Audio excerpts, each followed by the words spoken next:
a prescription nightmare in the making, as well over 1,000 pharmacies in your local neighborhood will be closing forever. I have all the details and what is going on here in this video. Let's get into it and talk through the details. First off, can I ask a huge favor of you? Please make sure to like the video with the big thumbs up button down below. Also, if you're new here or if you haven't done so yet, please make sure to subscribe down below as well. Totally free to do so. Thank you so much. Really appreciate your support, and let's get into it and talk about it. All right, now this is a massive staple store that we've all heard about and probably visited many times, and maybe some of us are currently using these locations as where we get our regular monthly prescriptions filled. That would not be a shock at all, considering these are all over the country. But this is one of those pharmacies that's been around a very, very long time, and here's what else is interesting about it. Just the other day, I was out in a separate video, and I was talking about 7-Eleven, and they've announced that they're going to be closing 444 locations across North America alone. And now we have this massive staple pharmacy that's been around forever, and now they're announcing over 1,200 store closures within the next 3 years. I don't know. Does anybody else see this is a little bit weird, or possibly indicating some massive shifts going on with the overall economy and what's going on in the United States? It seems like these massive locations and these huge brands that we've all heard about, it just seems like, interestingly enough, that, people are not visiting those locations, maybe not spending as much money, and therefore they have to close some of these locations. Does that seem a little bit odd to you? I don't know. To me, it seems a little bit odd, and possibly gives us an indication as to what is going on across this country right now, as nobody has any money, right? How can the businesses keep their lights on and keep the doors open when nobody has any money to come in and spend, right? Yeah, exactly. That's exactly what keeps these businesses open. So anyway, I just want to throw out that really quickly. I find it to be very interesting.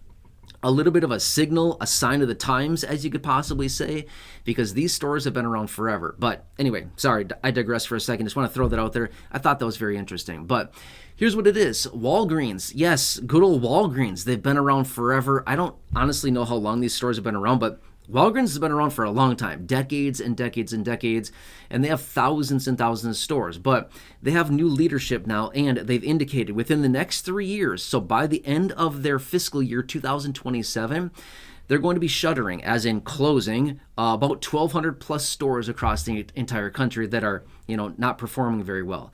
That's a lot of locations. I mean, I'm not sure how many locations are across the entire country, but that seems like a lot to me, right?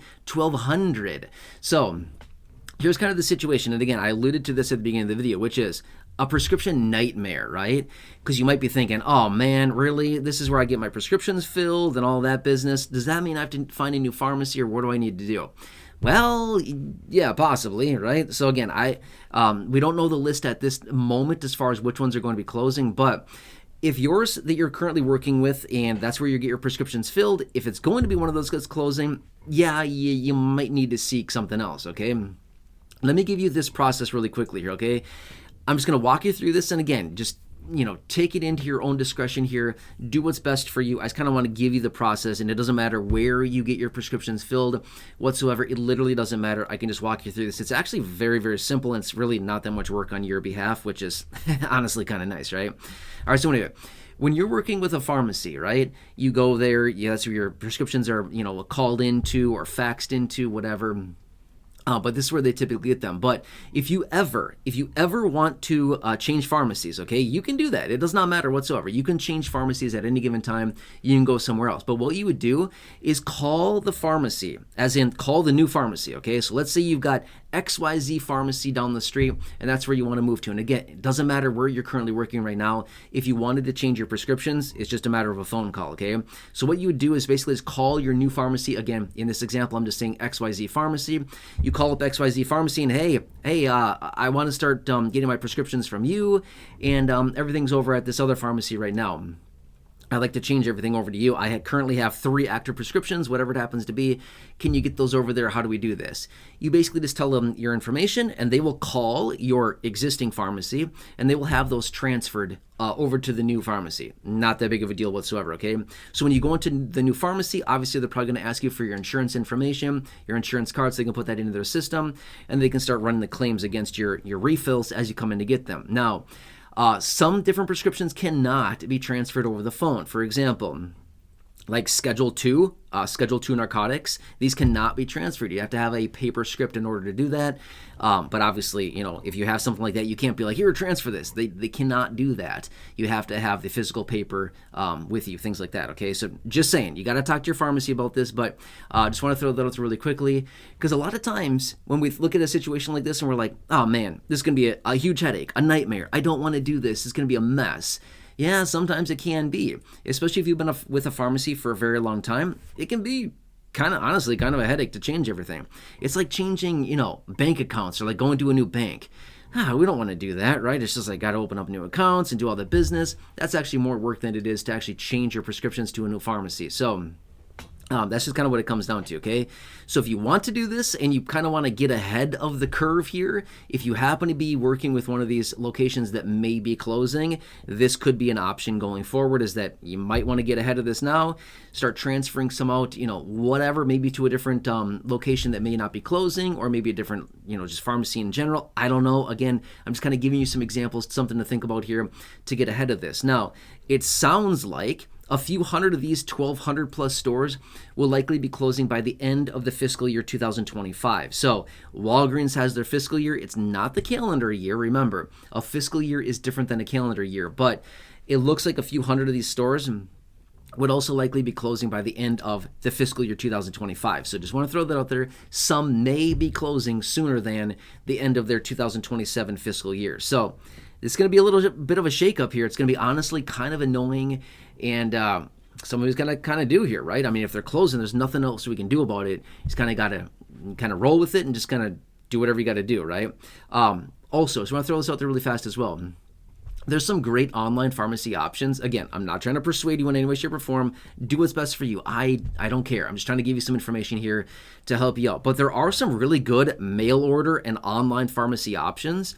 Okay, so if you don't like driving to the store and picking it up every month or whatever it happens to be, check out some of the online options. I mean, seriously, you can get it mail delivered right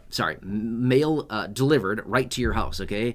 Not a bad option as well. Now, what I would say too as well is make sure they take your insurance before you transfer everything. Just make sure your insurance will still cover it, provided it is mail order, okay? I don't know, not a bad deal if you can get, you know, your prescriptions delivered right to your mailbox, which is a pretty popular thing these days. And yes, you absolutely can do it. So just check that out as well. There's many options. I could give you a bunch of names here, but just look. You got to find what's best for you. And again, depending on which location you're in, there may be different availability of different services, but there's a bunch of them out there, and they're honestly pretty nice, right? So anyway, just wanted to share this with you. Again, I don't know. I find this to be a little interesting that we see some huge brands, Walgreens, 7-Eleven, some of these big retailers, some of these big stores that have been around for a long time, decades and decades, and now here they are, and they're shuttering all these stores. I don't know. Finds it to be very interesting if you ask me, okay? Who's going to be next? I don't know. Take your pick, right? Well, we can't say Sears. They're gone. You can't say Kmart. Actually, I think there's still a Kmart store. I believe it may be in Miami, right? There may still be one Kmart store left in Miami. So I don't know. But don't choose those two if you're going to guess.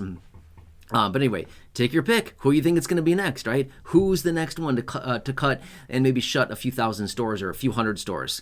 I don't know. I'm going to think about it. I'll let you know my findings and what we see next. Anyway, hope this helps you. Again, please like the video down below. Thumbs up button. Share the video. Again, share button down below. Subscribe as well. Big subscribe button down below. Otherwise, check out the other thousands of videos here on the channel, the 5,000 plus in the video library. The ones I've hand selected for you, the popular videos down below in the description or the top of the comment section. And right now showing up on your screen as well. You'll see some videos there. Thanks again. Truly appreciate it. Have a nice day. That's all that really matters right now. Just take care and have a good one. And I'll